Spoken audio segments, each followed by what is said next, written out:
Musical chair ஆடும் முடிவில் இருக்கும் புள்ளி வைத்த கூட்டணி. நாம உண்மையிலேயே கிண்டலாகத்தான் எழுதினோம். ஆனால் அதை இவ்வளவு சீரியஸாக புள்ளி வைத்த கூட்டணியினர் ஆலோசிக்கிறாங்க என்பதை கேட்கும்போது நமக்கே கொஞ்சம் ஜெர்க் ஆகுது. பாராளுமன்ற தேர்தலில் புள்ளி வைத்த கூட்டணி வெற்றி பெற்றுவிட்டால் பிரதமர் வேட்பாளராக யாரை தேர்வு செய்வார்கள் என்பது பில்லியன் டாலர் கேள்வியாகவே மக்கள் மனதில் தொடர்கிறது. கடந்த தேர்தலிலேயே அமித்ஷா அவர்கள் இதற்கான ஒரு அருமையான தீர்வை முன்வைச்சிருந்தாரு. வாரத்தில் 7 நாள், ஒவ்வொரு நாளிலும் ஒவ்வொருவரை பிரதமராக அமர்த்தி விடுவார்கள் என்று கூறியிருந்தார். அந்த வரிசையின்படி புதன்கிழமை ஆனால் நாமும் பிரதமராகி விடலாம் என்ற கனவிற்கு ஸ்டாலின் வந்துவிட்டார். இந்த நிலைக்கு இந்த பாராளுமன்ற தேர்தலுக்கு பிரதமர் கனவில் இருக்கும் அனைவரும் ஒன்று சேர்ந்து புள்ளி வைத்த கூட்டணி ஒன்றை ஆரம்பிச்சிட்டாங்க. ஒரு பக்கம் பாரத பிரதமர் நரேந்திர மோடி அவர்களை மீண்டும் ஆட்சி பொறுப்பு ஏற்க வேண்டும் என்று பாஜக தீயாக வேலை செய்து கொண்டிருந்த போது பிரதமர் வேட்பாளர் என்ற பேச்சையே எடுக்காமல் கமுக்கமாக இருந்தது புள்ளி வைத்த கூட்டணி.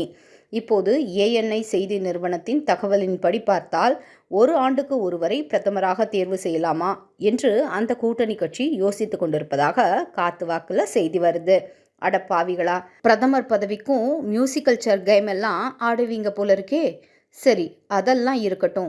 ஊரில் இருக்கிறவன் எல்லாம் அள்ளி போட்டு புள்ளி வச்ச கூட்டணி ஆரம்பிச்சிங்கன்னா வருஷத்துக்கு ஒரு பிரதமர் இல்லை, 5 பேருக்கு மட்டும்தான் வாய்ப்பு தரப்போறீங்களா? அதில் அந்தந்த மாநிலங்களுக்கு உரிய பகிர்வை எப்படி கொடுக்க போறீங்க? பேசாமல் சின்ன குழந்தைங்க மாதிரி ஷாபூத்திரி போட்டு பிரதமராக இருக்கணும்னு முடிவு பண்ணிடலாமா? ஒரு கொள்கை கிடையாது, ஒரு கோட்பாடு கிடையாது, ஒரு தொலைநோக்கு பார்வை கண்டிப்பாக கிடையாது. மக்களுக்கு நல்லது செய்யணுங்கிற எண்ணம் இம்மி அளவு கூட கிடையாது.